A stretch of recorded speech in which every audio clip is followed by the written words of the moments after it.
Welcome back, Steeler fans, to another episode here at the SteelerFury.com podcast. I am your host, Jeremy Kohlman. You know me as smithessmokin on the message boards, joined by my fellow colleagues, Korey Karbowsky, you know him as Korey39, and Wil Masisak, a.k.a. Bradshaw to Ben. Gentlemen, well, we all predicted a loss, I think, this past weekend, did we not?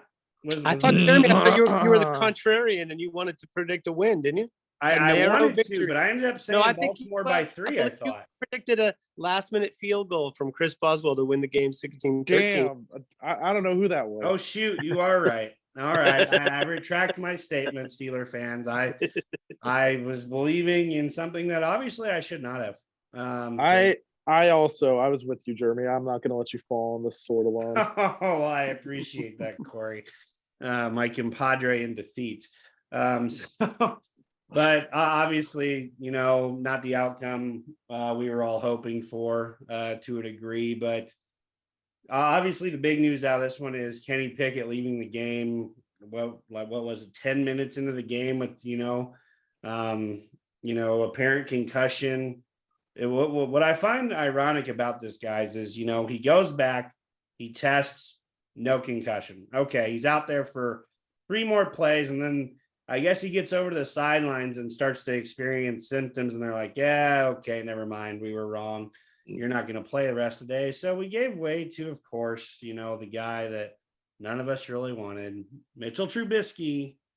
3 interceptions later, 3 blown opportunities. Really, at least 2 of those came down in, prime scoring area for Boswell. So just very disappointing to see us not be able to beat a 3rd-string quarterback named Anthony Brown, who I could not have been more adamant should never play in this league. But it is what it is. Yeah, gentlemen, what else do you want to say about this game before we completely flush it out of our systems? I want to see if Kenny Pickett's out this week. It's going to sound like a joke, but I'm dead serious. I want to see some read option with Zach Gentry. Come on, man. He's 6'8", he's 260 pounds, and he's not going to throw the ball directly to the linebacker if you don't ask him to. One thing that is baffling, though, is as soon as Trubisky gets checked in, could really be a serious problem with Kenny Pickett's development if this is the case. As soon as Trubisky checks in, we start throwing bombs down the field. Like, I'm not sure if it's complete ineptitude from Matt Canada where, we have Kenny Pickett in there and we just don't let him throw the ball down the field, which could definitely be the case. Or if it's actually on Kenny Pickett where he is the one turning down these big throws. I mean, George Pickens, we call these go balls like 50-50 balls. It's not a 50-50 ball when you throw it to him. It's just not. This dude probably wins 75% of them. Maybe that's being too low. Like maybe that's being a pessimist about it. And you're not going to get answers out of the coaching staff, so this will really only solve itself with time for at least the fans. But if this is a Kenny Pickett decision to not throw these balls downfield and not a Matt Canada's decision, we could be looking quite rough off with our first-round QB. Yeah, well, I think they approach the quarterbacks differently when they're developing them. And I think the Steelers have determined in recent years that the thing they really want is to train their quarterbacks to be incredibly careful with the football. And that's the number one priority over scoring points, over making plays, over, like punting, a series that ends with a punt is a success, as far as the Steelers are concerned. It ends with a kick, I should say, is a success. And I think that mentality is how they deal with gunslingers. They had Ben for years and years and years, and they put up with it because he was really successful, working his way out of jam sometimes because of that. But I think with Pickett, they must be literally so on him, so hard about not taking any chances with the football. That's what it looks like to me. And so Mitch has nothing to lose, really. I don't think Mitch has any hope of winning the starting job back. And I don't even know if he has hope of going to another team next year till his contract is expired. Basically, he's just, he gets in the game. It's like, I think he's just going for it. He's like, I want to try to make something happen. His quotes after the game were like, I was just trying to be aggressive and make something happen. that just tells me he's got nothing to lose kind of in terms of his mentality. And that resulted in a quick touchdown that seemed to like he just moved the ball right down the field. And then it resulted in some stupid mistakes too. So, it's like that's the good and the bad with Mitch Trubisky, and that's the good and the bad with unleashing your quarterback. But I just don't, those red zone turnovers were ghastly and they cost points in a close game. But the way the Steelers defense was getting gashed, you can't tell me that even if the Steelers had kicked an extra field goal or two, that they were winning that game. I felt like Baltimore was pretty much dictating play the whole second half. So it strikes me that they would be able to score a few more points if they needed to. The Steelers defensive situation concerns me a lot more than Mitch Trubisky, who's not even going to be here in a year. Or, Kenny Pickett's concussion, if it really is his second concussion, because there's some question about was he really concussed the first time. But if it's really his second concussion, that's a concern. The run defense is a concern. And the fact that this team is clearly going nowhere and the players are just getting older, and some of the stalwarts like Hayward, I don't know. We'll get to you. You asked me for like an initial reaction, but the Cameron Hayward thing, we got to start talking about. We haven't really talked about it enough this year. He's pretty much looking like a guy who is about ready to be retired. So it's a concern to me. He comes up big once in a while and you see his face and you're like, oh, Cameron Hayward, great. But for the most part, he's getting more and more frequently cleared out and run plays, and has been a real disappointment. It was particularly bad when Watt was out as well. Mm-hmm. But still not good. Yeah, I would agree with a lot of things you guys said there. The only thing I'm going to disagree with Korey about was that whole Gentry thing at quarterback in our text group. That was a complete joke, man. That should never happen in real life. That happens in real life, I'll just turn off the game because we won't see much once that happens, man. So, and not to mention the dude is not quick. Like, he might have been quick in high school, but he ain't quick in the pros. Dude is slow as shit. So, Korey, I really hope no one with any type of power is listening to that type of suggestion. I think maybe all my years of watching the Steelers, I think I've only seen an emergency quarterback twice. Antoine Randall did it once. Sure. And I want to say it wasn't Hines, but it was somebody before that era. Was a receiver or somebody that did it for a minute. Wasn't Heath Miller once? He was the emergency quarterback. I don't know if he ever actually did. Yeah, I'm not sure if he ever took a snap. Tony Dungy, maybe, was the other one long ago. Ooh, he was a corner. Yeah, he played defensive back in the league, but I think he was a quarterback. He was a quarterback in Minnesota. Yeah. Yeah. So yeah, that's there you go. It's a good point. Listen, Jeremy, I just want you to picture Tim Tebow mixed with Cam Newton. And that's what you're getting here in Zach Gentry at QB. So hold on. Because Gentry, is pretty athletic for his size. So hold on. You said Tim Tebow and who? Cam Newton. Okay, so this is what MVP. you have to remember. It's Tim Tebow in Cam Newton's body with the athleticism of the current Joe Flacco. Hey, they're all NFL players, man. They're all NFL players. But yeah, so Will, I'm gonna build off something you said. If this is a second concussion for a rookie quarterback, how many more concussions do you really allow this guy to have before you say he can't stay in and play long term? I think that's always been up for debate a little bit. How many concussions is it before a team truly says, we're not comfortable putting you out there? I think he's already at the point where he's going to come out with the helmet. So they will have to put him in the helmet that Freiermuth is in right now, because I think the magic number is 3 in one season. Like, okay. I'd be hard pressed to think about a quarterback having 3 concussions in one season and not thinking that it was a serious problem. Gotcha. So I think it's that's a risk that everybody. Sometimes it's random, but yeah, that would be pretty scary to me. By the way, just quickly, Tony Dungy, October 1977. Bradshaw broke his wrist in the first quarter, and Krusek separated his shoulder on the final play of the third quarter. So Dungy played the whole fourth quarter for the Steelers. There you go. their glory days, I might add. But no, he was no Zach Gentry, to be honest. Lord. So, hold up. So what were we just? I had a thought and it just disappeared. What were we just talking about? If it was Zach Gentry, you can move on. No. No, it wasn't. No more Zach Gentry. It It was was a right before the concussion. Tony Dungy thing. It was Oh, concussion. yes.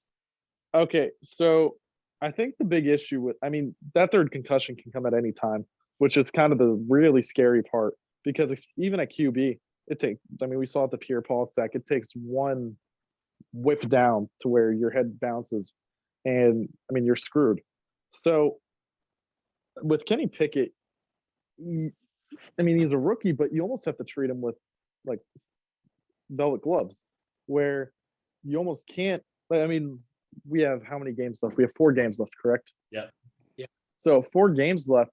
If this truly is another concussion, or even the chance of one, you're sitting at a tough spot where do you keep him out for the last 4 games of the season and you roll with what you got off him this year, maybe make a decision in the offseason about bringing in another young QB if you don't necessarily like what you see, or you roll with what you have, and if he gets another concussion, then at the beginning of next year, what do you do then?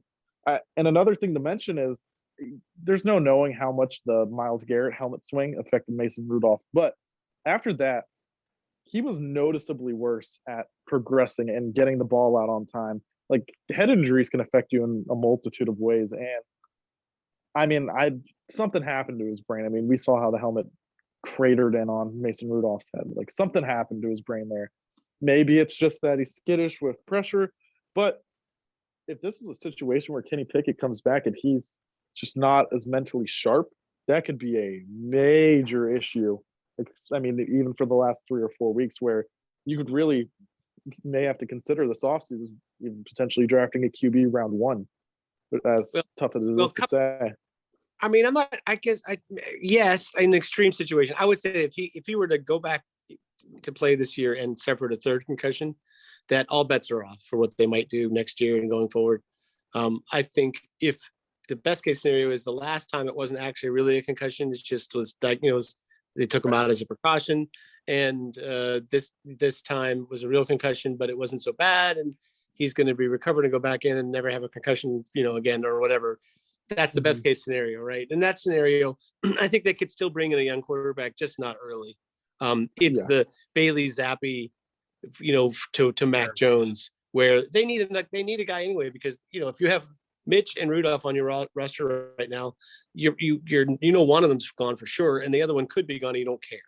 So that to me is a perfectly good time to draft a younger quarterback that's late in the draft, or since they don't have that many late round picks this time, could be even an undrafted free agent, but somebody that is intended that, your cover story is, hey, he's here to be insured, to be a backup, and just so that we can, get younger at the position, et cetera, et cetera. But if it just so happens that the guy figures it out and ends up, looking good for you with the practice reps, then all the better. But I feel like he would literally have to suffer another head injury for them to do something drastic like that next year. And by the way, let's hope such a thing doesn't happen, because no. He deserves to succeed or fail without injuries being the reason for it. Mm-hmm. Yeah, I'm of the mindset where I think you'd be extremely cautious, especially if this truly is the second, like you said, Will. No need to rush him back. Allow him to sit. Allow him to get back to a sense, even if that means he sits out the next 2 games. We've got Carolina this week, Las Vegas the week after at home, Baltimore and Cleveland left. So, there's still 2 AFC North games, he could potentially be suiting up for. And then on top of all that, I wouldn't mind having Mitchell Trubisky out there a little bit more. Maybe he shows something to where we can finally trade him and save $12 million in cap space next year. Yes. Even if it's a late throw, like a day 3 draft pick, you're not going to get day 1 or day 2. So, you're aiming for like a late pick or whatever. Maybe that's when you take that developmental quarterback for pennies on the dollar for what you can get for Trubisky, because not only would I be finding a way to get rid of Trubisky this offseason, Trubisky saves $8 million. William Jackson saves another 12. That's $20 million. Those are the first two moves of the offseason, not to jump too far ahead. That was something I was looking at last week when we were kind of talking a little bit about the future. But I mean, right there is $20 million. That gives the Steelers around $40 million in the offseason next year. So I think those are two no-brainer type moves, because you're going to give Pickett all the opportunities to be the guy anyway. Who gives a shit about what his backup looks like? Yeah. I mean, not many teams can win with backup quarterbacks. And I know as I say that, there are plenty of quarterbacks this past week that are backups that won. So I know. Each his own. Yeah. But you get my point or whatever. But last thing I kind of want to bring up about this game, Will, you kind of mentioned it with let's finally talk about Cameron Hayward. Our run defense sucks when we know it's coming. And that's just terrible omen, because, Will, you said, Cameron Hayward is not the player he used to be. Chris Wormley leaves the game. Chris Wormley is the player he used to be. That's the problem with him. But the way to kick a man when he's down, literally, he's been on IR with a torn ACL. Oh, sorry. Yeah, I didn't know it was ACL. But the kind of people, the kind of mopes that tear their ACL. I mean, right. I mean, I can't imagine. I don't know any that. of those guys. But I mean, that puts us extremely thin on the defensive line right now. DeMarvin Leal is going to be playing a lot more going forward here. So we're going to find out, he doesn't have, he'll have almost like a preseason of his own here to finish out the year to kind of assess, what he can bring to the table. But I mean, with Cameron Hayward aging, Tyson Alu, this has got to be his last year in the league. There's no one racing to sign him. I might have said Wormley might have been like a last end kind of depth signing going into next year. But I mean, now that he's torn his ACL, no one's going to be, calling for his services. Right now you're looking at Cameron Hayward, Isaiah Loudermilk, and DeMarvin Leal as your top three defensive linemen next year. Yikes, people. Yikes. So one thing that we got to point out here is that Leal's played good when he's in. Sure. His natural position. Injured, right? Really why he was out. Yes. Yeah, he's injured. He just came off IR. Yeah. I think 2 weeks ago, then he didn't get a ton of reps last week. Right. But by the way, I'm just laughing mean, at Jeremy's cup. Jeremy, sorry, excuse me, Korey, 1 second. Can you feature that cup for a second? Yeah. Yeah. Yeah. That's a football tumbler thing. Yes. That's yeah. Okay. Sorry. Go ahead, Korey. So when we look to the future, DeMarvin Leal will be playing Cam Hayward's spot. His natural position is that three technique where he's playing off the guard. So I would say he's playing a bit out of position right now. And we don't have a single remotely above average one technique on the roster right now. Montravius Adams is getting paid $3.6 million. Is that right? 3.18. Those numbers something are pretty in my head. menial. Yeah. Yeah. So I mean, he's a three tech too. I mean, he's a situational pass rusher or three tech. Yeah. Too. Yeah. It's like and he's so dealt on that one. it's kind of mind blowing for a team that plays 3-2 down linemen, where we don't have a single guy who could really successfully clog gaps. And it's kind of hard to really see our identity in the trenches, really. I mean, this is getting into the nitty gritty of kind of scheme stuff, but there's really two ways to play. And I think the announcers even pointed it out. You can shoot gaps or you can two gap. And really all our guys can. Loudermilk didn't play well. He didn't do either. So that's one thing to point out. But Hayward has never really been a two gap guy. He's always been a gap shooter. You look at Leal, he's a gap shooter. No one else is really worth mentioning, let's be honest here. And against those gap run schemes, that's what you can't have. You cannot have guys in those gap run schemes who shoot gaps. On the backside, you get away with it. It happens on the front side. You're getting your head taken off by the puller, and now your man's springing up to a backer. You have to have gap discipline. We don't have a single interior D lineman who can consistently, even remotely consistently, take on double teams or even clamp down on tough down blocks in the pin and pull game. So even if we don't address it early, there's guys, we mentioned this, there's guys later in the round, the draft, where you have to get someone who's above 320 pounds to sit in there and clog up gaps, because any team decent at stopping the run has at least one, maybe two of those. Right. But they've got to be, they got to be the 20 million you talked about in savings for cap. Like, this is, you have no quarterback on a big contract. This is the time to be getting free agent signings at that are good run defenders. Like, you get guys who can stay on the field for 3 downs, but are basically really good run defenders. So they're not just like a guy that's going to be in there once or twice and like sitting on the sideline the rest of the time. Maybe you can have one guy like that, but they need consistent, play from a 5-tech position, and a guy that's, can kick inside and pass rush on 3rd downs. That's like more athletic than just a run stopper. And I think you can buy those in the league that don't cost an arm and a leg. Yeah, to get Chris Jones, you're paying, TJ Watt price. But to get somebody who is, I'm trying to think of a player in that sort of, a tier or so below that, who still offers you a big upgrade from what you've got right now. To me, I don't think they have enough draft picks to get into a bunch of guys like that. So at best, maybe they get one guy that they can add to that mix. But I think they really need to sign a couple. They need to sign somebody better than Wormley and somebody better than the guy you just mentioned that's in the playing nose tackle. Also, Larry Ogunjobi. The name popped into my head. Pure gap shooter. That man cannot hold down a fucking double team for his life. Yeah. Yeah. So for the price that you got, I mean, Larry Ogunjobi in a way is more expensive because he's supposed to have some pass rush skills. So, it's like you're, in a way, you pay more for the defensive linemen who have sack numbers than you do for the guys who are good run stoppers. But that was the criticism when Ogunjobi was the guy they signed. It was like, well, he's not really a run defender. Like, that's the weakest part of his game. Everybody said, well, Tyson Alualu is coming back. He'll be great. And I was like, this is the second lower leg injury this 36-year-old guy has had, or 35 or whatever he is. And it's like, he missed the parts of the last 2 seasons with leg injury.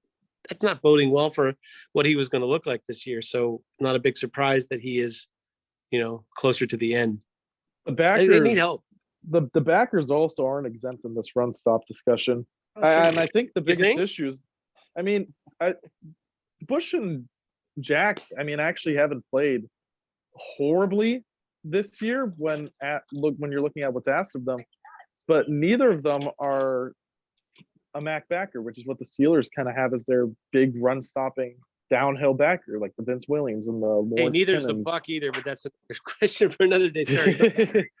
But so when you look at the scheme that we run, especially when we run 2 interior D linemen on our base downs, where we run Highsmith, Watt, 2 interiors, 2 backers, and nickel in the back end, you've got to have someone who can drop their fucking balls and go downfield or go downhill and take on fullbacks, tight ends. Right. You can look it up on Twitter, look up Ravens versus Steelers. It's embarrassing what their second string, third string, tight ends, their fullbacks, their running backs all did to our linebackers out in space, in the trenches, everywhere. There's clips on clips on clips of our backers getting manhandled. So, that's going to come down to our GM. Like, why are you putting these backers in positions where they can't succeed, where you're asking one of them, who neither of them are downhill backers, to take on blocks to do what they're doing? Well, I've been saying this for several seasons, Jeremy, and I'll throw this to you because I think this is a subject you've discussed as well.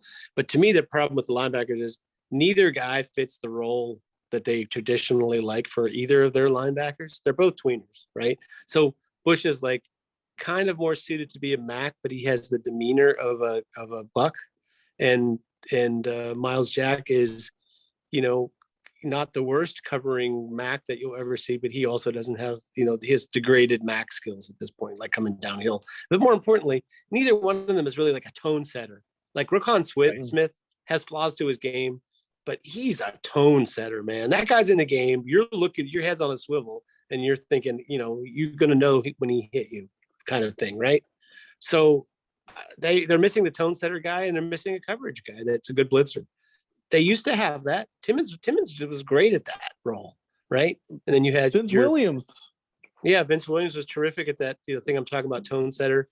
But they have really flown the coop, and it was in some ways the Devin Bush selection, actually Jarvis Jones too, but the Devin Bush selection was a real killer because they traded up, they gave away premium picks, and they built around this guy that really hasn't panned out for anything that they promised he was going to be, let alone what you'd be satisfied. Well, he wasn't really that Ryan Shazier, but at least he's a good player.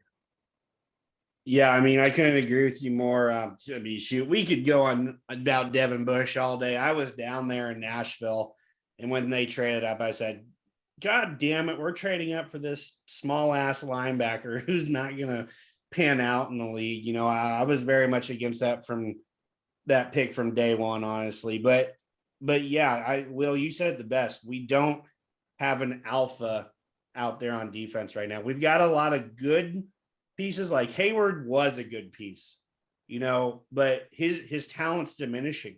I mean, Watt, obviously he's dealing with, the injury this year. He's not quite the player he was. He's still good. Don't get me wrong. He's just not there this year because he's dealing with the pec, and then the rib and then all that. But outside of Watt, we don't have anyone who feels like they set a tone anymore. I mean, Fitzpatrick can as a secondary player, but we need a front seven player to go in there, be a communicator and be that thumper, to kind of an old school phrase there, you don't hear that much anymore, but you need someone in there with an old school mindset to set the tone for the defense. And we just don't have it. There is no more James Ferrier. He was still that player when he was playing, at 220 pounds, Larry Foote, not the greatest athlete out there, but one of the probably most underappreciated Pittsburgh Steelers, in the last decade or so. These guys all had the mentality that they were going to go out there and hit someone and, kick some ass.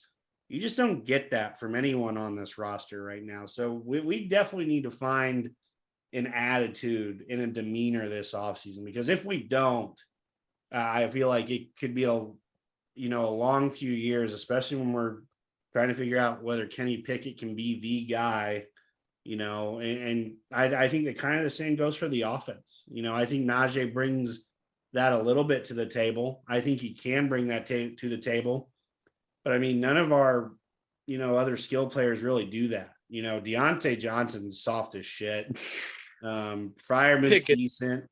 Pickens is a young kid who can be that, fireball, guy or whatever. So, I mean, we've got some pieces in place, but we just don't have that killer mindset. And that's something I think that's something we have all said, that comes down from the top. Attitude reflects leadership. Leadership is not in the mind-killing mindset, Well, and the guys that they're drafting. So it's really also like you got to select guys that or like you look at the offensive line pieces that they both drafted and signed as free agents. Mm-hmm. They're not incompetent, those guys, right? But where's the guy with the killer instinct on that line? Where's the nasty? And so those other guys. That's one thing. That's one thing I do want to bring up is like you see on other offensive lines, especially good ones. So there's a technical term. It's called a slab when one man's posted up with a guy and a player who doesn't have someone on him come over and he just knocks the defensive player's helmets loose. There's stats maybe somewhere in advanced stats, but just using the eye test, I see our offensive linemen getting a whole lot less slabs than a lot of the other even decent offensive lines across the NFL. I mean, I think if I had to guess who had the most knockdowns, I would legitimately probably guess Jaylen Warren, who's out there for most third downs. The amount of slabs he gets from the running back position and the amount of solo knockdowns he has, it's insane. And it's a testament to him, but I think it's a big negative on our offensive line. Like, even if they do okay in pass pro, feels like there's, as you guys said, there's no one really setting the tone there. I'm looking at the stats. Actually, Gunnar Olszewski with the most knockdown blocks now. Be for real. Oh, I'm sorry. I thought you were Mo- talking about guys that got knocked down. They Sorry. Oh, knocked okay. it down.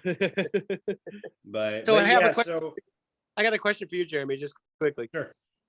Do you think about the guys that what they have on defense right now and who's going to be gone and what they might add, and same thing on offense? Do you think that their offense and defense will be better next year, worse next year, or the same? I'd say offense better, defense worse. Like how are they trending was really what I was trying to say. Like I can't see a scenario where the defense is better next year. I would agree with you. That's why I said offense, I think, does look better, because there's a chance all thought, I think there's a chance that everyone who's starting this year is back next year for the offense. We have a young offense. Everyone's under contract for the most point. I'm not saying that's a good thing, but defensively I see us taking a big step back. I mean, unless we see a lot from DeMarvin Leal here, in this last quarter of the season, where we say, oh shit, this kid can really play, when he gets his chance at an expanded role. But we've got a lot of guys that are question marks, I mentioned William Jackson, he's my first cut in the offseason because of the money. We may never see him play it down for the Steelers, honestly. Akella Witherspoon's still dealing with the hamstring. I'd be shocked if he played the rest of the year, but he still will be under contract. Levi Wallace still under contract. Cam Sutton, I think there's a little bit something of an option there. I'm not exactly sure how that. No, I think he's just got a dead year. So he's got a dummy year. He's gone. Okay. Yeah. So, I see this whole team regressing. Terrell Edmonds is a free agent. He's played good ball. DeMonte Casey, who's played decent ball for us here recently, free agent. Devin Bush, see you later. Alu retired. Bye. Wormley, he won't be ready for the regular season next year. Goodbye. Defense is definitely going to fall next year. I think that's a foregone conclusion, honestly. We're just losing too many, even if they are substandard players for what the standard is supposed to be. We're losing a ton of bodies, so we're going to have to, replace those bodies. So I think we definitely regress. Obviously off-season plays a lot. I even think you could make a case that the offense is questionable to get better. Like I would say, most likely the offense is either the same or a little worse. I have a hard time believing they're going to get substantially better because, as you said, I don't think they're going to really change anything. So if the offensive coordinator comes back, which is looking pretty good right now, and the talent is more or less the same, although a year further along, do you feel like they're developing guys? Like that's the thing. We're supposed to be seeing Kenny Pickett develop and all the other young players develop. Do you feel like the offensive line is really developing? I think we've played better against worse teams. I think that's where you've seen there's been a little bit of success running the ball. We have gotten better running the ball. I don't care what you say there. In the last month, we have found a way to run the ball. I will give them that. But we're Dan Moore, very replaceable guy. Honestly, I think he's the number one guy you have to replace. If not him, it's Kevin Dotson. The left side is just a C when we need them the most. Those are the guys I look at and say, man, how can I get these guys overthinking or not playing good technique? If I'm a defensive coordinator, because these are the two guys I'm going to go after to get after Kenny Pickett. And week in and week out, where are guys coming from that get to Pickett the most? It's from the left side. So, obviously that's the area I think you have to upgrade the most. I'm not sure if I answered your original question. Yeah, you did. I was just a question of just looking ahead for this team. If basically my point is, if the head coach is going to stay the same and the offensive coordinator is going to stay the same, which with every week that goes by now, I'm more convinced that he's going to play out his contract, and they're going to play the same quarterback and they're going to play the same offensive team, and the defense is going to lose guys from attrition and age and whatever. Yeah, I find it hard to imagine that somehow they're going to be a better team next year. Yeah, you have guys that are going to have to work harder at their craft to get better, and I'm just not sure that's going to result in a noticeable difference. So, Yeah, I think we're all kind of on the I same. mean, worth dealing with a down year if you feel like, they're going to get some good draft picks and they're going to come right back, bounce right back next year. That's, there'd have to be a substantial improvement with the way the offense is run and the way the quarterback plays and the way the offensive line plays. Like, that's a lot of ifs to hang your season on. I'll be the contrarian here, and I think that we'll Sweet. actually I'll be improved. I think we'll improve. And the reason why is because we're gonna have 3 top 45 picks, right? That's true. So one can assume that we're gonna add 1 offensive lineman, 1 defensive lineman, and either a corner or a 3rd offensive lineman. And in all 3 scenarios, in any scenario you want to cut it, whichever order we take those, which seems like the obvious 3, I feel like any player that we draft there is going to be significantly better than whatever we're losing. So let's play the hypothetical game with names. Let's say we draft Paris Johnson, then Christian Gonzalez in the 2nd with the Bears pick, and then let's say Keanu Benton in the 3rd. Keanu Benton's going to be better than whatever the hell we've been throwing out there inside. Christian Gonzalez is going to be better than whoever we've been throwing outside with Witherspoon and James Pierre and all that. And Paris Johnson's going to be better at left tackle. So even if we get no contributions from anyone else outside of those 3 in those draft class, just spitballing names out there. And even if we let half of our free agents walk, which is a reasonable assumption, with how bad those positions have been, I find it difficult to believe that those don't at least improve, which is overall a more talented roster with what I think is a good rookie class, with Calvin Austin coming back, with George Pickens having another year under his belt, Kenny Pickett with another year, actually getting a full offseason to prepare. I feel like we almost have to be better. The route to getting worse seems more difficult because I feel like the players we have now really aren't much good anyways. Yeah, I mean, you present good arguments there. I mean, we are going to have opportunities to add, some top tier talent to this team in the draft. Don't get me wrong. And honestly, if you look at our last 2 draft classes, those picks have come in and, played relatively quickly too.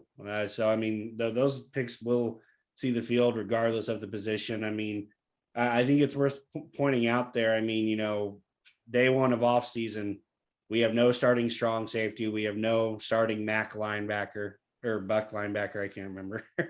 I mean, those are 2 big holes too. So, I mean, those are positions where we've got to find players. I know, there's a lot more to the offseason than just, you draft holes, and there's guys you sign, but I think that there's a lot this team has to do to be ready for 2023 still. So, yeah, I mean, go.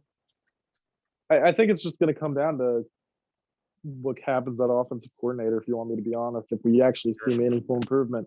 Because if we roll out with Canada again next year, I don't see a scenario where we're scoring over 17 a game. And if that's the case, we're going to cough up 20 points most games. So everyone knows 17 is less than 3. If we're scoring 17 most games and we're giving up, even with an improved defense, I don't see us holding many teams under 20. In today's NFL, that's almost a Herculean task. The Broncos are doing it, but their offense is so bad that they're not seeing any results out of it. So holding teams under 20 is really not a realistic expectation, especially for over half of your games. So unless we make legitimate changes at OC where we actually want to score and want to be aggressive, and again, that might go all the way up to the head coach. But if we don't at least bring in someone who wants to be more aggressive and wants to fight that, then I will say I don't see it. We might be a better team on paper, but I don't see the record changing that much because we're just not going to have the point differential. Like the main aim of the game is to score more than the other team. And their special teams are terrible aside from Chris Boswell. So that's another thing where New England, you can get away with having average offensive defensive units that play well again in good big games because you can steal a couple of games with special teams, which we're not able to do right now. Yep. I think we can all kind of turn the page on what we know, what needs to happen, and what's happened this week, man. Yeah, exactly. As Mary say, believe it or not, there's still some football left to be played this year. Pittsburgh is headed to Carolina to take on the Panthers. Talk about a team that's actually playing some good football lately. Ever since they got rid of Matt Rule, they are 4-2, I believe. And believe it or not, I was reading something today. If the Panthers win out, they will win the NFC South and make the playoffs. And that's not saying much because the NFC South is probably the worst division of all football this year. I mean, if you want to talk about some boring ass football, go watch the NFC South. I was listening to something today that the worst player in your fantasy league should be forced to watch NFC South football. That's punishment enough almost. Okay. But this is an interesting matchup just because they're playing well, they're running the ball well, they have a good running attack with Deonta Foreman. You saw a little more Chuba Hubbard this week. So let's kind of get into some matchups here. I'm gonna start off with the running backs. You've got a good 1-2 punch right now. Ever since they got rid of Christian McCaffrey, they've found a good way to run the ball. Foreman's been, a lumbering guy. Hubbard has found a way, to make positive yards and really kind of run away from people at times. Our backers and, defensive linemen, we're going to have a tough job because Panthers have found a way to run the ball. So, Miles Jack, Devin Bush, Robert Spillane, those guys have to be ready to take on those guys because those guys each present unique challenges to their game. So just their running backs and our linebackers, we cannot do what we did this past week against Baltimore and allow these guys to drag for yards. That is demoralizing when that happens. And that happened a lot this past week. So Korey, why don't you give us a matchup we need to be on the lookout for this week? So we just hammered down on the run defense, and I'm going to go Ikem Ekwonu and Brady Christensen versus our 3 techs. So Cam Hayward, DeMar Leal, whoever's going to be filling in there. Those two, they came out of the draft last year. They were known as run pavers, and they run a lot of those runs right off their ass. It, like you said, and one I just want to say, because I was going to mention Deonta Foreman and Chuba Hubbard. Those two are thick, hard runners that are the exact kind of backs that give our defense issues. When we play scat backs, we actually do a fairly good job at stopping them.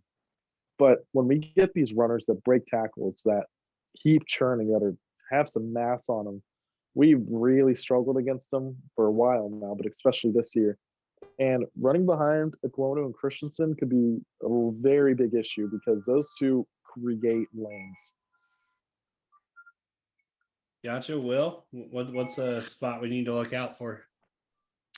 I would say answer me this.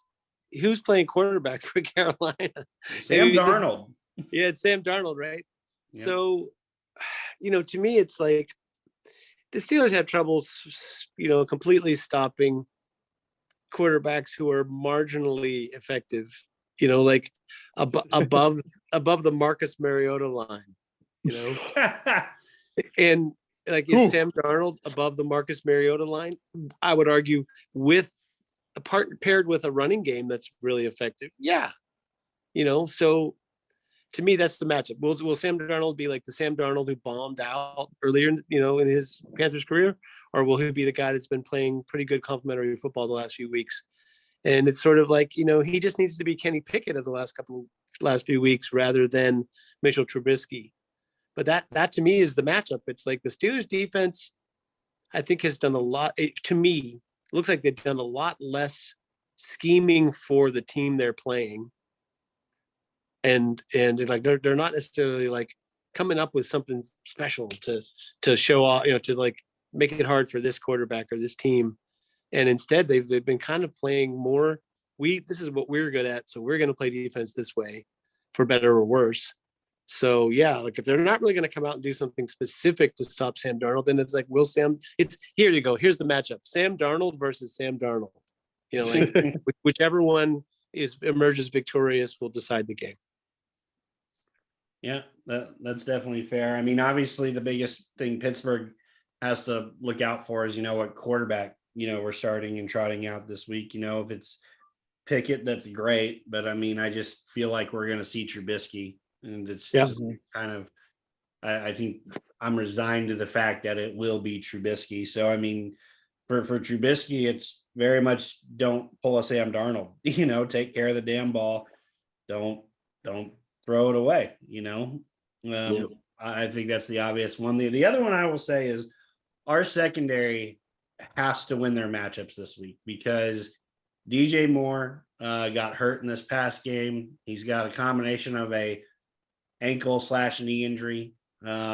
He's day to day is what I found on Twitter today. So we may see him, but I mean, guys like Levi Wallace, are James Pierre, Cam Sutton, they have very favorable matchups this week with Terrace Marshall, Laviska Shenault, Shi Smith, and throwing Arthur Millette there too.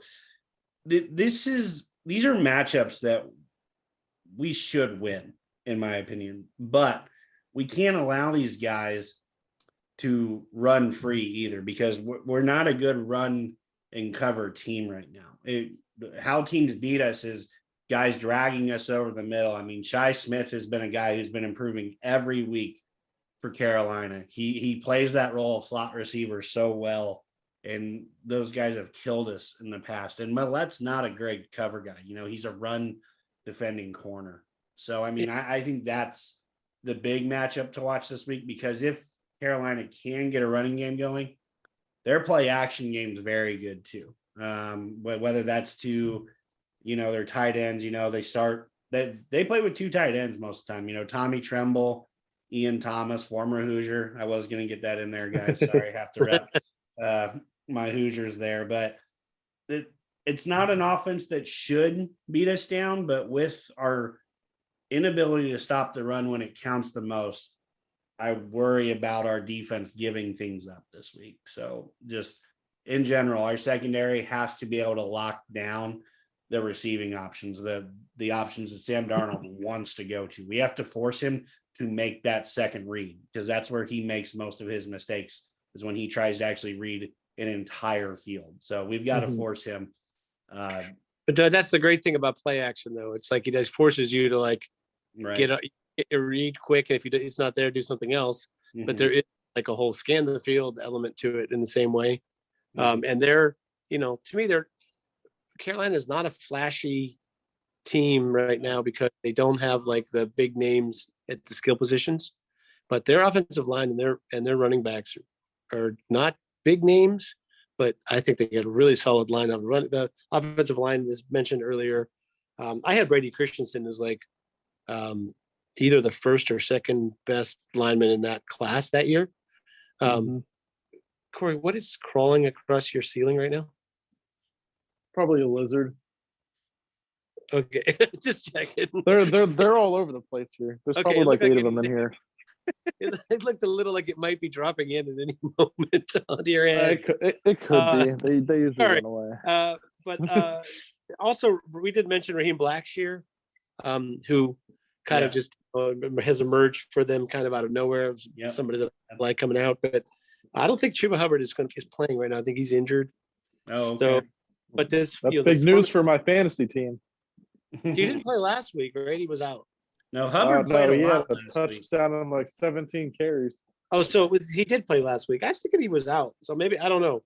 Foreman is they just run the ball like foot injury that limited him last week in practice and a little bit in the game. That's why I think you saw the increased touches. I've been confusing. They just run the ball like 40 times. Yeah, but that's a nice trio when you're running the ball 40 times. At least you got some guys to give the ball to. So right. One thing I want to.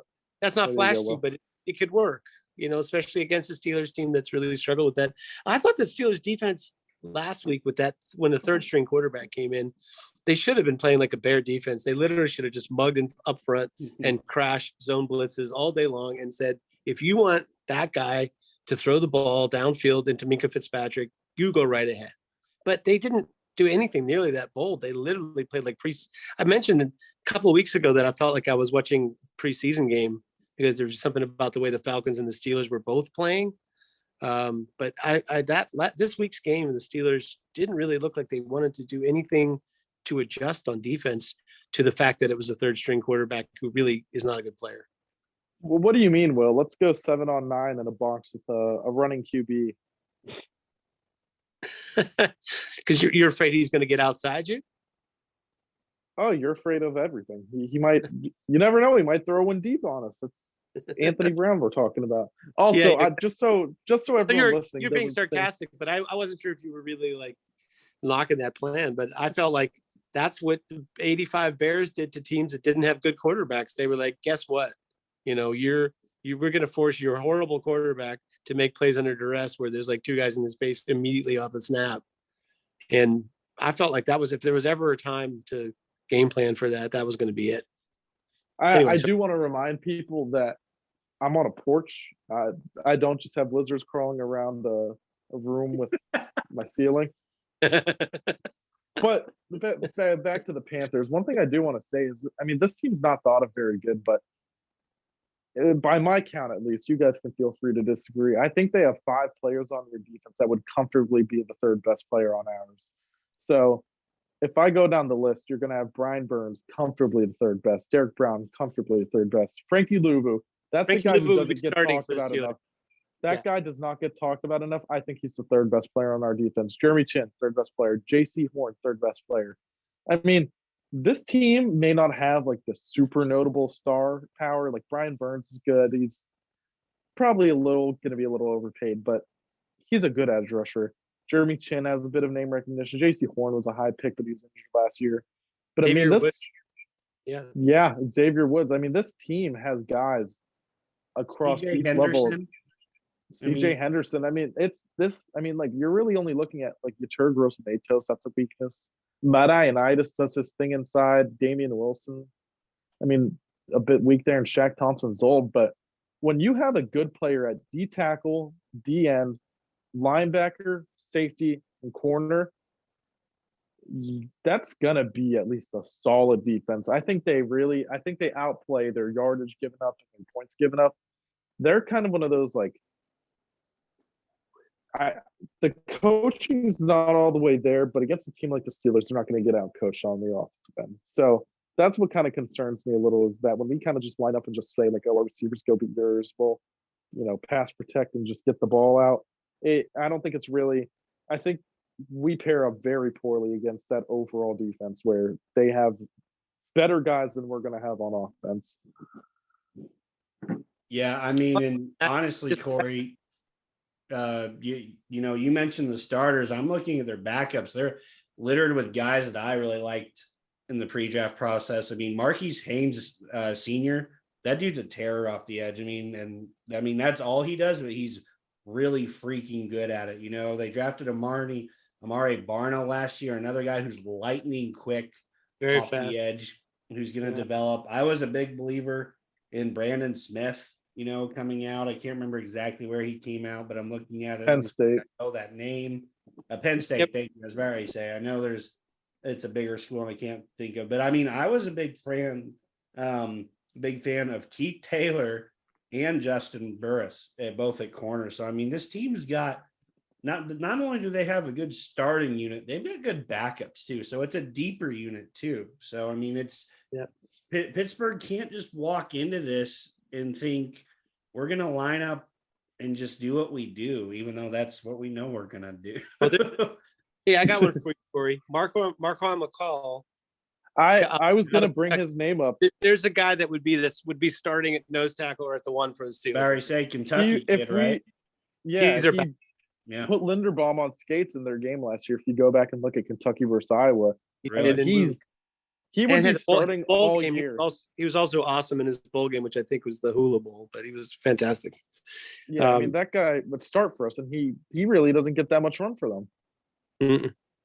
Right. It just goes to show you that, this Carolina team, if it wasn't for, a quarterback really holding them back, they'd actually probably be, an above 500 team in a weak NFC this year. So, I don't think Jared Goff is all that, but if Jared Goff and was if they switch quarterbacks right now, then it's Carolina who is, I think you flip Carolina's record. I think they're 8-5 with Jared Goff. Yeah. Yeah.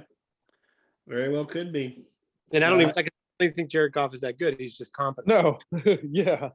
He's not Right. Sam Darnold and PJ Walker and Baker Mayfield. Yeah. Oh, here's another matchup. One last matchup. Yeah. George Pickens versus Matt Canada. 4 targets for George Pickens last week, one of which was wiped out by penalty. It's just like, I don't understand how you can go through 60 minutes of football. And I know you got to spread the ball around. You got to like probe different places. You got to keep everybody a little bit happy. But if George Pickens is on my team, I'm telling the quarterback, to lean that way. If you're not sure where to go with the ball, throw it to Pickens. Right. 4 targets over the course of a game in the NFL is for a guy like that is ridiculous. Justin Jefferson's getting like 17. Oh, I know. I'm not gonna defend the devil here though, but I'm kind of going to, but I'm not going to. Well, I like So, when you do. Good. You're mad at me because I stole your players in that mock draft. It's okay. Oh yeah. So when you don't have the ball in your hands, you're not going to be able to run many plays. So I'm kind of defending that But candidate. they don't have the ball in their hands because they're not targeting George Pickens. They're running it up the Yeah, gut which is with the Benny Snell football, man. Oh my God, I was so pissed about that. We could have mentioned that, but it's not even worth getting on this rant. Everyone knows that no Steelers fan wants Benny Snell carrying the ball. But Nope. when you rush the ball 20 times for 3.3 yards a carry, you're not going to be able to hold on to the ball. George had three catches, 4 targets. Or actually, they're not even crediting a 4th target, by the way, on here. It was wiped out by a penalty. Steven Sims had this. That's right. So, Deontay had 8, Pat had 6 targets, and no one else had 4. It's 4, 3, 3, 3, 2, 1, 2. Like, there's not many balls to go around when you can't keep the ball. Like when you have an ineffective running game, when Deontay Johnson runs back 3 times a game and costs you first downs. And Steven Sims having the same amount of targets, actually more on here is criminal though. That's inexcusable. Everyone knows how I feel about Matt Canada. I was the one pissed off enough to write a 1,500-word article about all sorts of potential replacements. So part of the reason Pickens wasn't getting the ball is because we can't sustain a drive. So yeah, it's just. We mentioned this. See, now I'm thinking, did we mention this before the show, or how 75 or 50-50 balls are 75-25 balls for Pickens? No, you mentioned that earlier. Okay. On the show or before the show? No, on the show. Okay, on the show. Okay. I just wanted to make that clear that I still stand with George. But, yep. So, let's get through some other NFL action here. We do have, this is actually the first week that there is no one on bye. The full NFL slate is available this week. It's the start of your fantasy football playoffs if you have forgotten. So make moves. Line it up. Or you might be sitting in that consolation ladder. And this just might be the time of the year you say, screw it. There's not anything I can do, and I'm not playing fantasy football anymore this year because I clearly sucked at it. So that's me in at least 4 out of 6 leagues. So I'm not calling anyone out in particular, but I did not play that well in fantasy this year. But let's get into some games. Kind of big one that starts off this week is San Fran headed to Seattle. San Fran favored by 3.5 with Brock Purdy at quarterback. Not too bad for a Mr. Irrelevant in his first ever NFL start. Korey, we're going to swing this one to you first, but what are your thoughts on this? Because we know you're such a big fan. Oh, yeah, okay. Well, 3.5 really want to talk for too. San Fran here. But yeah, get into the game. I don't see how San Fran loses, especially after dog walking the Buccaneers 35-0, if memory serves me right. And I think that's a very accurate term to describe how that game went. Seattle's got pieces that a lot of people like, and they're a fun team. Like they do some cool things. They've got corners. They got they're just a fun team to watch. But it really feels like San Fran has cemented themselves as a top 2 team in the NFC. They've notably been great late season, like a great late season team for the past 3 or 4 years now. They've been outstanding over the last quarter of the season. So I don't really see any way that Seattle makes up 3.5 points. I'm going San Fran by probably double digits, even with Purdy. Yeah. Will, what are your thoughts, man? I went back and forth on this game a little bit. when I was trying to pick it this week. I feel, the logic of what Korey was talking about. And yeah, San Francisco's defense in particular really feels like it's on fire. And they just need the quarterback to kind of distribute the ball. They got the guys, they got the offensive line, they got the guys, they got the play caller. They just need a guy to, try to keep it moving. Maybe they can't be super like a quarterback that doesn't do anything, and just like place hold for the team still going to win against a team like Seattle. That's the problem. Seattle is, they're tough and whatever, but they also appear to be coming back down to earth. So despite Brock Purdy, I think, I would never have bet you that Brock Purdy was going to play in 2022 or 2023 in the NFL and be looked at as anything other than a catastrophe at quarterback. So the fact that he was actually pretty good was amazing. He played great. Yeah, to this point. So anyway, I'll take San Francisco and give them the points. Yeah, I definitely think it's San Fran this week. Not that Seattle has like dropped off any, but they're not exactly the team they were a month ago. I think teams have found out a little bit about how Seattle wants to do things. Teams are taking some things away.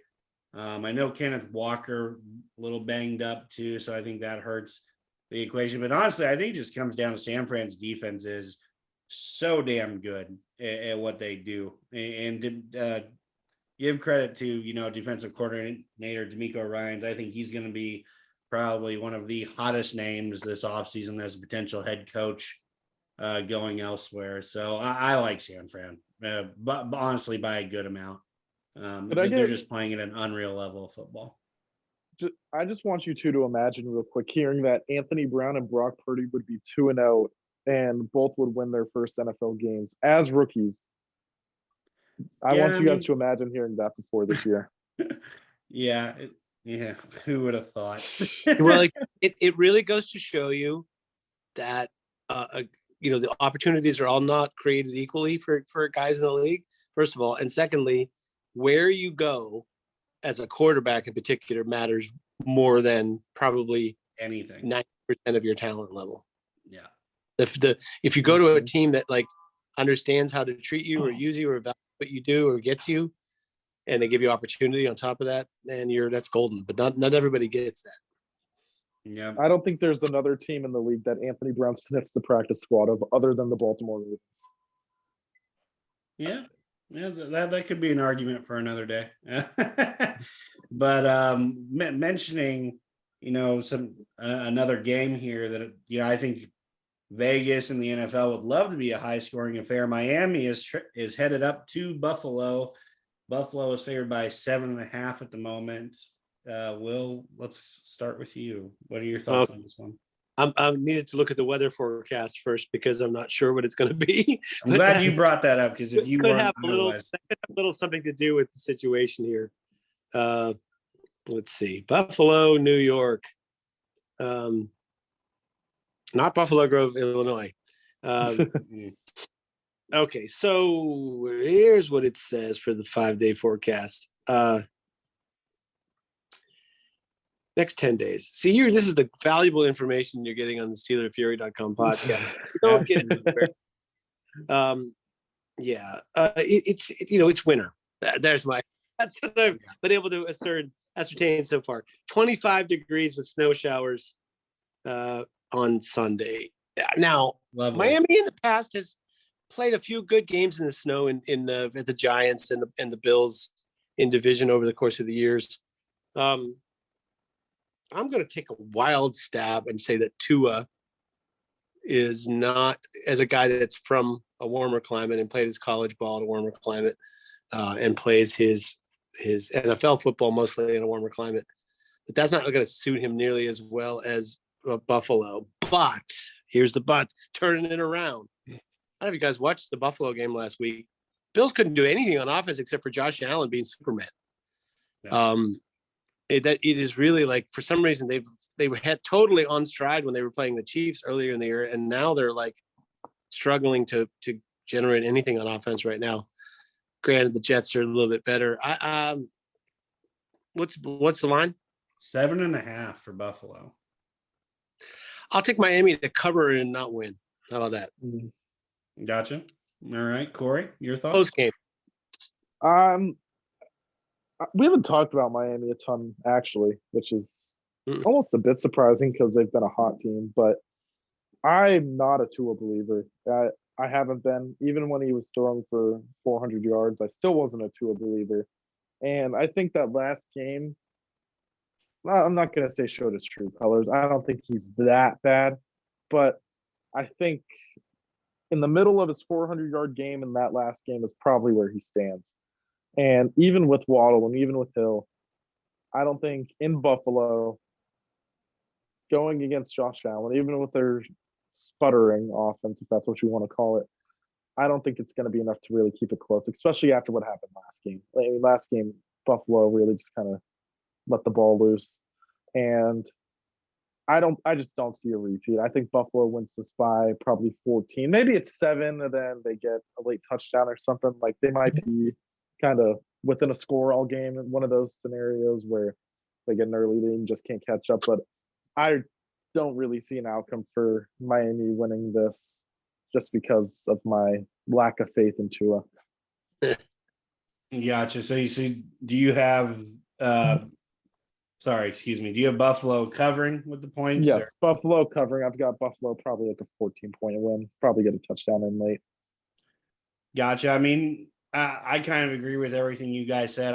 I'm kind of I think I agree a little more with you, Corey. I think Buffalo is going to run away with this game at some point, and a lot of it is just if you look at the last game, you know, if Teron Armstead doesn't throw the, you know, like basically pitch the ball back to Tyreek Hill on a Unbelievable. complete backyard football play, you know, the Miami scores only 10 points all game against the Chargers. And I think that's the biggest story right now is, you know, Miami's defense has been good enough to keep them in games, but the offense has been the unit that's supposed to win these games.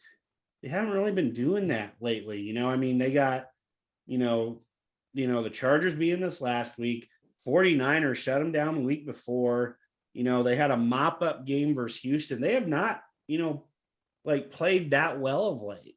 And I think that's the big thing. You know, this league is all about momentum. And I think Buffalo is starting to regain some of that momentum, even if it is just the Josh Allen, I'm going to do whatever the hell I have to do to win a football game. I still like that more than what Miami's trotting out there. So I like Buffalo to cover and win this. I just think, especially Will, I think you said the best. Cold weather game, this team's built for that. They're used to that. Miami, not so much. So, you know, the ball's harder to catch, ball's harder to kick. You know, it's just every little bit, I just think gives Buffalo a little bit more of an advantage this week. So I've got Buffalo covering here. Another game that I think is probably one of the most interesting games this week. And I'm really hoping for a specific outcome, but we're going to start with you first, Corey. Detroit is headed to New York to play the New York Jets. The Jets are favored by a single point. What are your thoughts? You know, I mentioned before that this is a Steelers Fury podcast battle of our two favorite teams. We've consistently picked the Lions and the Jets to win games all last year. And let's put this out there in the air. We were all dead right about that Lions game. Dead right. I get Vegas had them by a point. I know two of us said that we didn't think it was going to be close. I can't remember who the other one was with me. But I'm going to go with the Lions. I feel like the Lions are not saying the Jets aren't fighting for a playoff spot, but I feel like the Lions are really on track to make a late push. And I think if they get in, they could really upset a team. Their offense we know they have a good old line. They traded Hawkinson away, but I mean, DeAndre Swift really hasn't been that huge of a factor this year, and it doesn't matter. Jamal Williams has had a career year, and they're just a lot of fun. Feels like they're really playing hard. It's like what we talked up for the Lions all in the beginning of the season, where Dan Campbell is going to inspire this team. They're going to play hard, and they're going to make you fight for it. And I think they're going to beat the Jets. This is at New York. Yes, it's in New York. Yep. I'm going to say it's going to be a close game. I think it's going to be a 3 to 7 point win for Detroit, but that means I'm taking Detroit to win outright. Well, I'm taking the Jets. It's the thing that is, been an issue for Detroit this year has mostly been their defense, and their offense has been able to play well enough. Like you said, run the ball well enough, throw the ball well enough when Goff is competent to, make up for some of those deficits and at least 50% of the time in games. But the Jets defense is for real, man. They're their guys up the middle. The middle of their defensive line is as good as anybody in the league right now. And so running the football against them is no small task. And then you got Sauce Gardner, you got enough trouble throwing the ball that if you can't run it and they know you're going to throw it, you're really in trouble against them. So I figured this to be, and also weather in the winter in the Meadowlands, I can just tell you, it's generally windy. It's nothing is easy. None of the stuff that's easy to do in a dome it always comes at a price in this kind of weather conditions. It's just, you can still do things, but it's not as easy to do any of it. So I think it'll be a low scoring game. And I don't know what the quarterback situation is for the Jets. I think Mike White is going to play. And if Mike White plays this game, I think the Jets win. If Mike White doesn't play, then maybe I'm leaning more the other way to Detroit. I do like the story, the narrative of Detroit pushing for a playoff spot and so on and so forth, but I'm just not sure it's a good matchup for them. Yeah, I will say the biggest, I think, determiner of this game is whether Quinnen Williams plays or not. He went down with a non-contact leg injury. It was diagnosed as a calf, though, and they are very optimistic he will play this weekend. But, it is day to day. He did not return to the game this past weekend. So I think, Quinnen Williams is, the heart and soul of that defense. Guys rally to him. Boy, it sure be nice if Pittsburgh had one of those. Shit, that's not what I meant to say. But I just kind of I'm on board with you, Will. If Quinnen Williams plays, this Jets defense is so good, and Detroit has struggled with defenses that stifle options for them when they have to go to that second or third option, and when they can't run the ball, things really clamp down all of a sudden. So if Mike White is healthy, I think he's dealing with a rib injury. They said he's going to play. Right now, they project both guys to play. That doesn't mean they will, but that's what it says at the moment. Right. So, just with that in mind, I like the Jets here. I think it'll be a very close game because the Lions, they have momentum right now. They've won 5 of their last 6 after starting out 1-6. Like Korey said, they're going to be a team that battles 100% of the time. We've seen the Lions pull off some stupid wins, under Dan Campbell's tenure in the last second of games. Jameson Williams is back and healthy. He's made some impact for them. So I like the Jets to win. The Lions only won, so covering doesn't say much.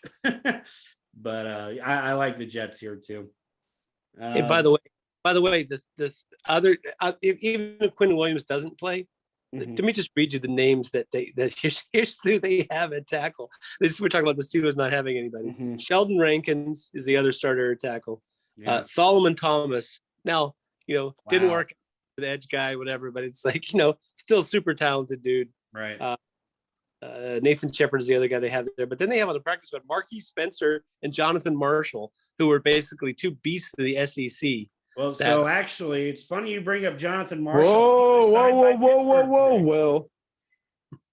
Jonathan Marshall was signed by Pittsburgh today. He is on the active 53. Oh, I did not know that. Well, there you go. There's a guy. Yeah, I missed that news. Sorry about that. No, you're good. You're good. It's funny though because I made sure to write it down on my board before we started, just as guys mentioning that Pittsburgh signed today. Not to mention former Pittsburgh preseason standout Ola Adeniyi was released by the Titans. He is now back in Pittsburgh too. But he's actually played some good football for Pittsburgh. But who was that other edge guy that went to the Giants? They got him back too. Quincy Roche, wasn't it? No. Well, that's one. It was Jones, isn't it? Jameer Jones. No, it was the one that was like the darling of the preseason, and he got cut. Skipper.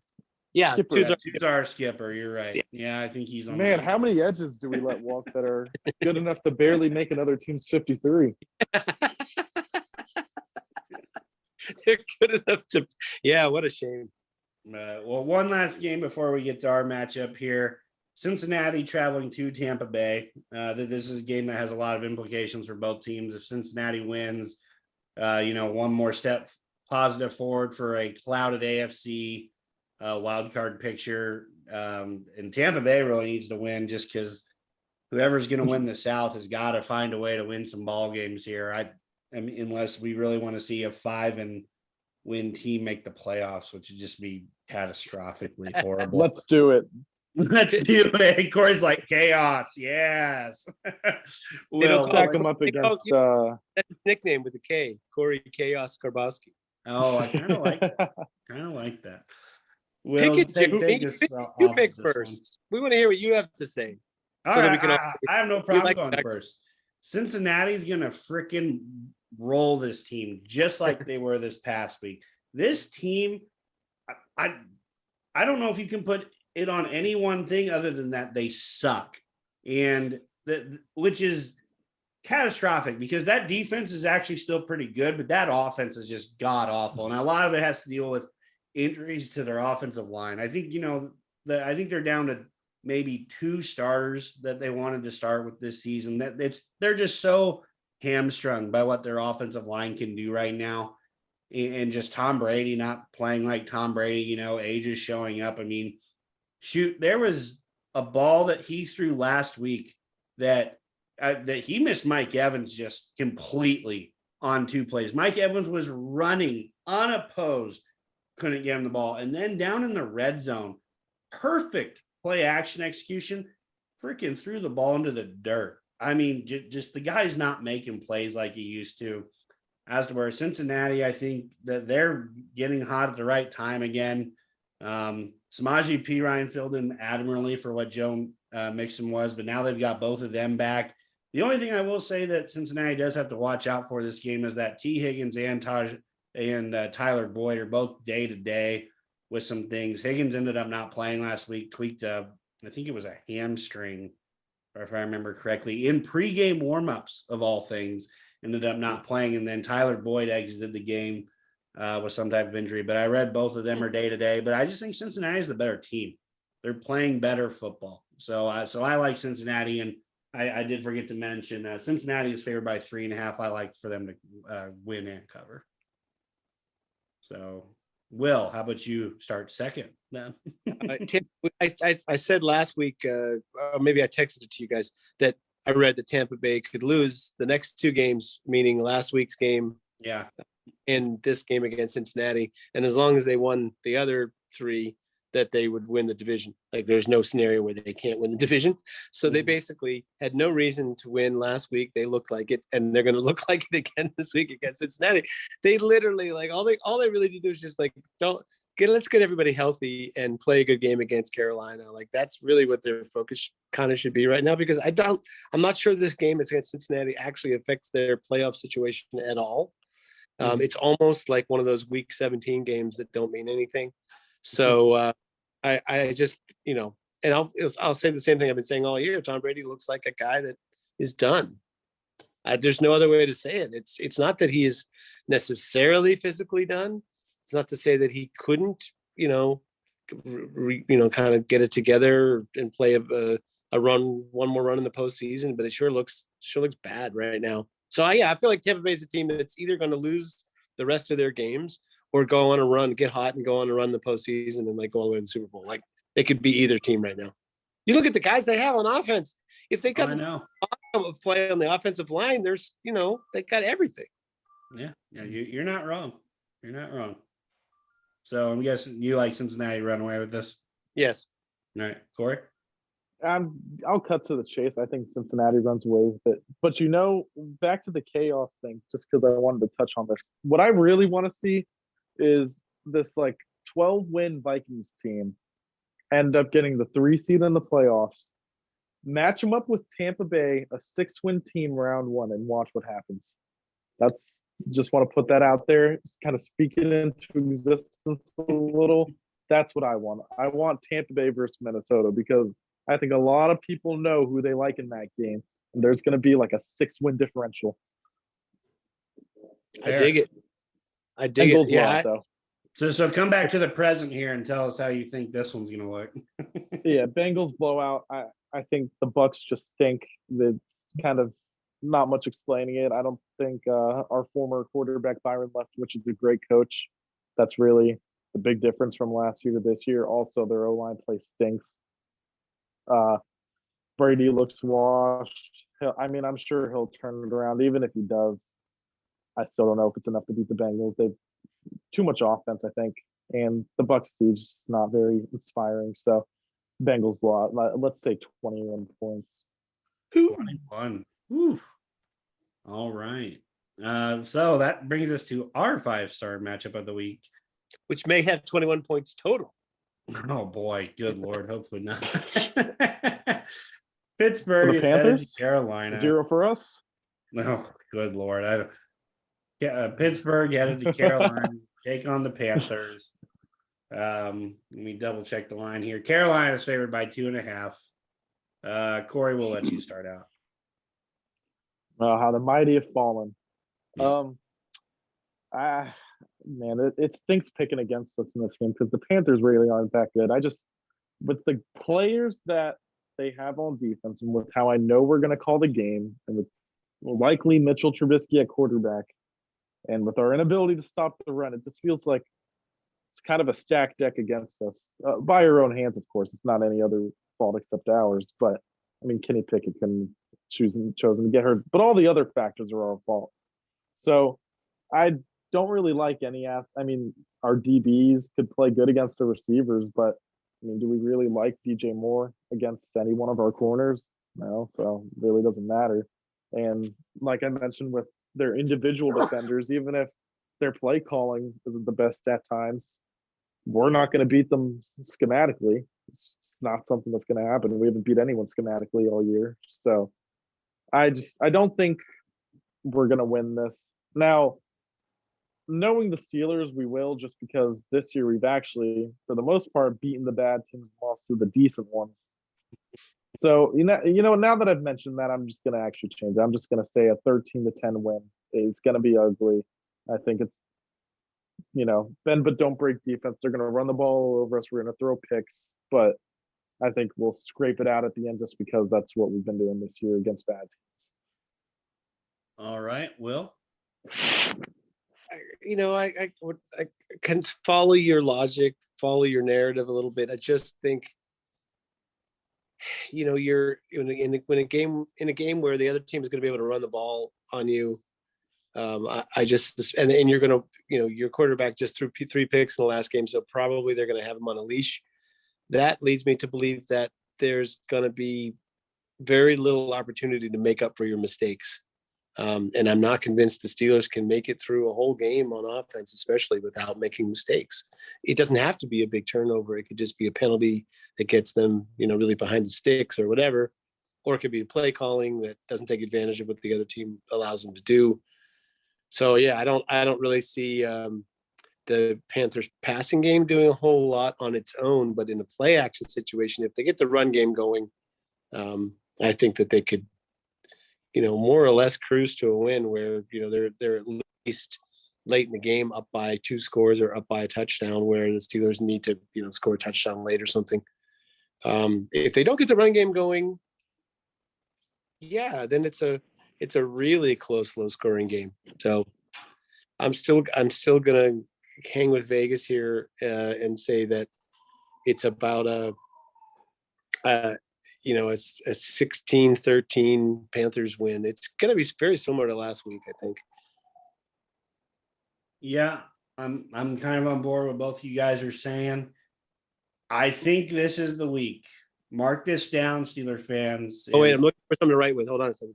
All right. But mark this down, Steeler fans. This is the week that Mike Tomlin will finally have to abdicate this I've never had a losing season title. We will be popping. It's like the 72 Dolphins. We'll be popping the champagne. That's sad but true.